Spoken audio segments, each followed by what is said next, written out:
Nessa apresentação, iremos expor alguns dos conceitos chaves de Francis Bacon que estão presentes em sua obra Novum Organum, a fim de compreender a sua proposta de um novo método para as ciências, o chamado método indutivo experimental, bem como abordaremos a evolução histórica da concepção de natureza e o postulado baconiano da natureza como objeto de compreensão e exploração. Para muitos, Francis Bacon é considerado o mais importante filósofo inglês do Renascimento, pai do empirismo moderno e grande promotor da ideia de que o conhecimento é útil para a vida prática. Nascido em Londres, ele ingressou na Universidade de Cambridge aos 12 anos e, como filho do Lord Keeper da Rainha Elizabeth, ele se preparou para a vida política estudando jurisprudência. Em 1584, foi eleito membro da Câmara dos Comuns e depois, em 1613, já com o rei Jaime I, chegou a ser Lord Chancellor. Também foi nomeado barão e mais tarde visconde. Sua carreira política é interrompida quando acusado de corrupção em 1621. Ele foi considerado culpado e preso por curto período de tempo na Torre de Londres, sendo excluído da vida pública e morrendo sem ser reabilitado. Escreveu várias obras de crítica da tradição filosófica clássica, medieval e até renascentista de sua época, mas a mais importante é uma obra enciclopédica que dá o nome de Instauratio Magna, a Grande Restauração. É dividida em 6 partes, sendo que as 3 primeiras são essas: A Dignidade e o Progresso das Ciências, O Novo Organum, publicado em 1620, e a História Natural e História Experimental para construir a filosofia ou fenômenos do universo. A segunda parte, O Novo Organum, mais consagrada, é a que nós vamos nos ocupar.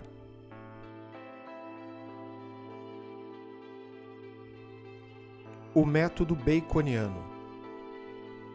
O grande mérito de Francis Bacon é ter previsto a utilidade prática do conhecimento teórico e a possibilidade de transformar a sociedade por meio das aplicações da ciência e da tecnologia. Para isso, vislumbrou a necessidade de uma reforma do conhecimento de sua época. Defendeu uma reorientação da ciência para a natureza e para os fatos, e a utilização de um método adequado, não baseado na lógica aristotélica.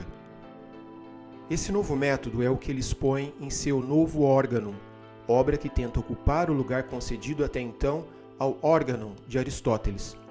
Sua nova lógica tem 2 partes: a desconstrutiva, que consiste na doutrina dos ídolos, e a construtiva, em que expõe as regras do novo método, chamada de interpretação da natureza ou teoria da indução.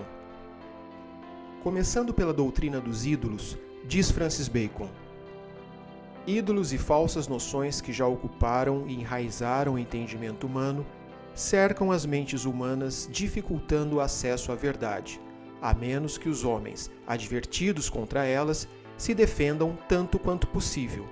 Existem 4 tipos de ídolos que assombram as mentes humanas.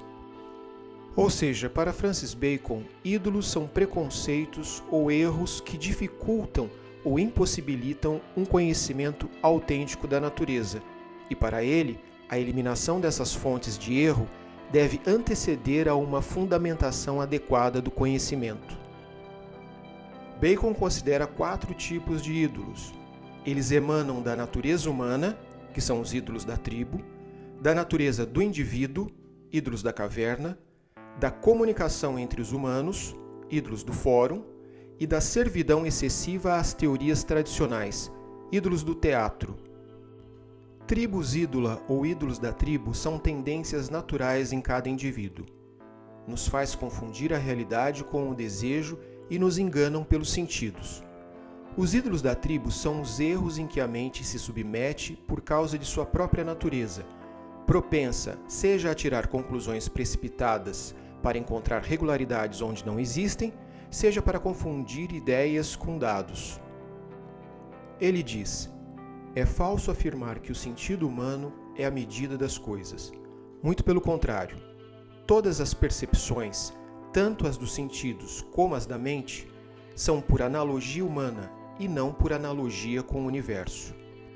E continua: o entendimento humano é semelhante a um espelho que reflete desigualmente os raios da natureza, pois mistura sua natureza com a natureza das coisas, distorcendo e cobrindo esta última. Então aqui vemos uma crítica aos sentidos e ao próprio entendimento, algo parecido com o método cartesiano. Os ídola specus, ou ídolos da caverna, são tendências que dependem da educação, dos hábitos e do modo de ser de cada um. Os ídolos da caverna são os ídolos do homem individual, diz Francis Bacon. Na verdade, cada um tem um espelho ou caverna própria que quebra e corrompe a luz da natureza, seja pela própria natureza ou pela educação, e pelo trato com os outros ou pela leitura de livros e a autoridade daqueles que cada um cultiva e admira. Nesse sentido, tem a ver com os modelos que escolhemos para seguir. Os ídola fori, ou ídolos do mercado ou da praça, são devidos às relações sociais. Sua origem está no uso incorreto da linguagem, ou seja, surgem do uso de uma linguagem comum inadequada ao conhecimento científico. Ele diz: os homens associam-se por meio de discursos, mas os nomes são impostos às coisas a partir do entendimento do povo. Assim, uma má e inadequada imposição de nomes mantém o entendimento ocupado de forma surpreendente. Os ídola teatri, ou ídolos do teatro, vêm de erros de raciocínio, falsas filosofias e falsas crenças baseadas no argumento da autoridade ou produzidos por fidelidade acrítica aos sistemas filosóficos. Diz Francis Bacon: por fim, há os ídolos que imigraram para as mentes dos homens a partir dos diferentes dogmas das filosofias. E não dizemos isso apenas das filosofias gerais, mas também de muitos princípios e axiomas da ciência, que foram impostos pela tradição, credulidade e negligência. Enquanto a doutrina dos ídolos corresponde à parte da desconstrução do método, a teoria da indução tem a ver com a parte construtiva. Também é chamada de interpretação da natureza. Nela, ele defende que o remédio adequado para a expulsão dos ídolos é a obtenção de noções e axiomas por meio da verdadeira indução. Ele diz: ao estabelecer os axiomas por indução, deve-se buscar uma forma de indução diferente da atualmente em uso. A indução que procede da simples enumeração é um tanto infantil, conclui de forma precária, está exposta ao perigo de uma instância contraditória e pronuncia-se geralmente por um número de indivíduos mais restrito do que convém.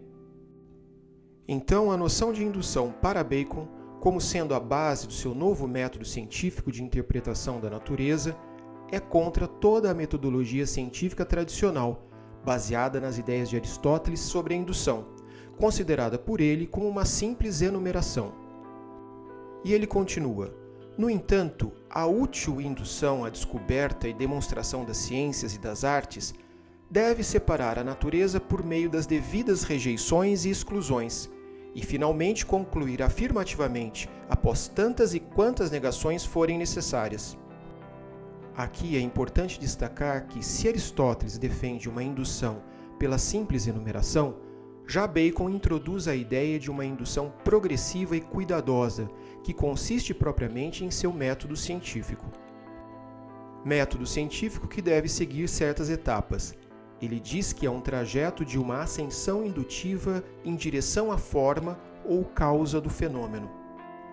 Deve-se começar pela coleta de dados observacionais. Serão cuidadosamente observadas relações e correlações que permitam extrair princípios gerais, dos quais, por sua vez, extrairão princípios ainda mais amplos. Na hora da coleta de dados, é necessário libertar a mente de todos os preconceitos ou ídolos que nos impedem de uma boa análise. E aqui Bacon sugere o uso de tabelas com 3 critérios. Em primeiro lugar, o critério de presença, ou enumeração de casos positivos nos quais uma certa qualidade é observada. O segundo é o critério de ausência, ou enumeração dos casos negativos em que a qualidade não aparece. Terceiro é o critério da comparação ou observação das variações. O exemplo que Bacon utiliza no livro 2º do Novo Órgano é o da análise do calor. Primeiro, considerando o critério de presença, está presente nos raios do Sol e nos corpos em chamas. Segundo, conforme o critério de ausência, o calor está ausente nos raios lunares, ausente no inverno. Em terceiro lugar, o critério de comparação. O calor experimenta variações de muitos graus em todos os corpos quentes. Com esses dados, podemos construir uma tabela que ainda não permite determinar a causa do calor, mas serve para eliminar aquelas que não são causas e nos possibilita, assim, o esboço de uma hipótese. O levantamento de hipóteses. A palavra hipótese vem do grego hipo, abaixo, e tese, afirmação. Ou seja, é uma afirmação provisória, mas que deverá ser submetida a testes. Podemos compreendê-la como uma resposta temporária à problemática levantada através das observações. Terceira etapa é a experimentação, que é o coração do método. Aqui se trata de uma experimentação radical e exploratória da natureza, que será seu objeto por excelência. A quarta etapa corresponde à comprovação. Em última instância, é compreender a causa do fenômeno em questão, o que ele chama também de forma. Essas etapas, portanto, correspondem ao próprio processo indutivista. Nesse sentido, pode-se dizer que o método de Bacon é a primeira afirmação histórica de que a indução deve ser a base para o método adequado da ciência, isto é, a primeira afirmação histórica do indutivismo.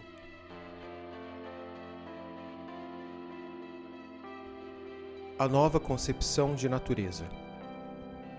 A grande fama de Bacon de ser o arauto da revolução científica ou o criador de uma nova metodologia científica que a futura Royal Society teria posto em prática, deve-se ao fato de ter mantido a crença de que o homem agora pode conhecer e dominar a natureza por meio da ciência e da tecnologia. Cabe agora analisar essa noção de natureza da qual Bacon está partindo, e para isso temos que compreender a variação histórica desse conceito. Por definição, temos a princípio dois significados básicos para a natureza. É o conjunto de coisas que constituem o universo ou a essência de uma coisa que, como princípio ativo, a faz manifestar um determinado conjunto de propriedades características. Etimologicamente, tanto em grego, physis, como em latim, natura, o termo refere-se ao nascimento ou produção das coisas. E assim era entendido esse termo pelos pré-socráticos, autores das primeiras teorias sobre o princípio ou arqué, em que se supõe que a natureza consiste. Segundo Aristóteles, em sua obra Metafísica, a natureza, principalmente e no sentido fundamental da palavra, é a entidade daquelas coisas que têm o princípio do movimento em si mesmas. O critério aristotélico do movimento permite nomear um conjunto de coisas que são por natureza, animais, plantas, os corpos simples, etc., sendo que ele distingue o que é natural daquilo que é produzido pela tecné, ou seja, pela arte. A natureza, de acordo com os grandes sistemas helenísticos, sejam eles estoicos ou epicuristas, corresponde ao cosmos racional e divino com o qual o homem deve se identificar, e que é considerado, portanto, apenas uma parte dele. Para os estoicos, natureza, Deus, fogo e razão são os mesmos, e daí derivam sua ética, de acordo com a qual deve-se viver de acordo com a natureza de cada um e de acordo com a natureza do universo. Da mesma forma, para os epicuristas, a natureza é o todo, ou seja, os átomos e o vazio, e é de acordo com isso que a lógica, a física e a moralidade devem ser construídas. Ambos mantêm o lema do naturam sec, que quer dizer seguir a natureza. Mais tarde, esse imperativo foi retomado pelos humanistas do Renascimento. O cristianismo modifica substancialmente a noção de natureza, pelo menos de duas maneiras. Primeiro, preserva a ideia da natureza como um todo autônomo, dotado de leis próprias. Porém, o sentido último da natureza humana é transcendente. Ou seja, o homem não pertence apenas a uma ordem natural, mas também a uma ordem sobrenatural. O homem pertence ao mundo da natureza e da graça. Além disso, e em consonância com essa ideia, o homem experimenta a liberdade em relação à natureza. O homem não é mera natureza, e o que o homem é se entende a partir de considerações sobrenaturais. O neoplatonismo compreende a natureza no lado extremo e inferior da emanação de Deus, naquele esquema que chamavam de êxitus reditus, ou de ascenso e descenso, movimento que vai da unidade à pluralidade e da pluralidade à unidade. Ou seja, de Deus para a natureza e da natureza para Deus. Temos uma concepção imanentista da natureza criada como obra divina.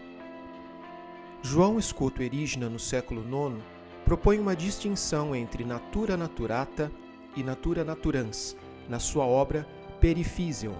Essa distinção nasce dos mesmos pressupostos neoplatônicos e vai inspirar, por sua vez, as correntes panteístas posteriores. Essas expressões latinas, natura naturata e natura naturans, que aparece também em outros autores como Averroes e Spinoza, têm suas raízes nos textos neoplatônicos de Próclo. É uma concepção central na filosofia de Scoto Erigena. A natura naturans é interpretada como o Deus Criador, enquanto a natura naturata se refere ao ser criado. A grande questão teológica aqui é se essas duas dimensões se identificam ou não. Os escolásticos consideram que esses termos designam realidades diferentes entre si. Já os místicos, como Mestre Eckhart, e filósofos renascentistas, como Nicolau de Cusa ou Giordano Bruno, tendem a interpretar a partir de uma concepção panteísta. Assim, natura naturans seria a força criadora e natura naturata seria entendida como mais um aspecto dessa mesma força. Na Renascença, olhamos novamente para uma natureza autônoma, para um panteísmo naturalista. As principais filosofias da natureza no Renascimento têm um forte apelo ilozoísta, principalmente a de Giordano Bruno e Tomásio Campanella, que são influenciadas pelas teorias neoplatônicas e estoicas e renovam a antiga ideia grega de que o mundo é um ser vivo que pensa. Ou seja, toda a matéria do universo é viva, sendo o próprio cosmos um organismo material integrado, possuindo características tais como animação, sensibilidade ou consciência. De acordo com essa concepção, a própria matéria é animada e não requer a concordância de princípios vitais extrínsecos.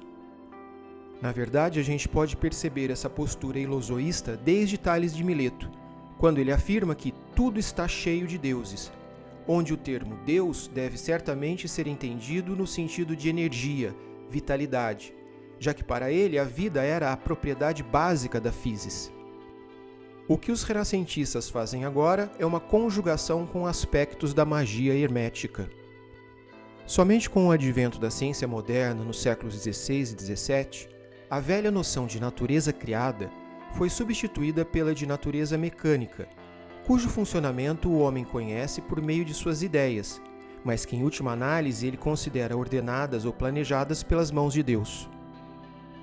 Neste mundo sujeito a leis mecânicas, formuladas pela ciência moderna de Galileu a Newton, o lugar do homem torna-se problemático.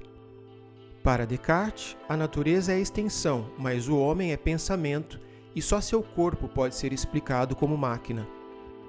Para Hobbes e Spinoza, o homem é uma máquina dentro do universo da máquina. Para a grande figura científica desta época, Newton, a máquina do universo está nas mãos do Criador. Essa concepção parte da separação entre sujeito e objeto, e o sujeito é compreendido como sendo superior, já que é consciência. O ponto alto dessa concepção será no positivismo científico da nossa era. Mas quem de fato é considerado o precursor e o primeiro a postular essa ideia de natureza-objeto é o próprio Francis Bacon. O ponto de partida de Francis Bacon é que o conhecimento não pode ser uma contemplação passiva da verdade, mas deve ser útil e permitir a exploração da natureza. Daí a relação entre poder e conhecimento tornar-se evidente. E ele afirma: o propósito dessa ciência que proponho não é a criação de argumentos, mas de artes, não de teorias, mas de modos de agir. A intenção não é superar meus oponentes com argumentos, mas de dominar e controlar a natureza.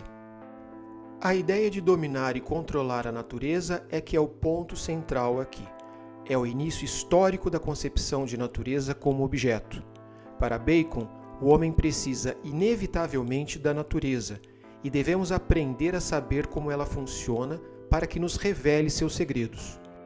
A liberdade do homem só é possível através do conhecimento da ordem do mundo natural. Saber é poder, ele diz, e o homem deve se sobrepor à ignorância, torturando a natureza para arrancar-lhe os segredos, conforme suas próprias palavras.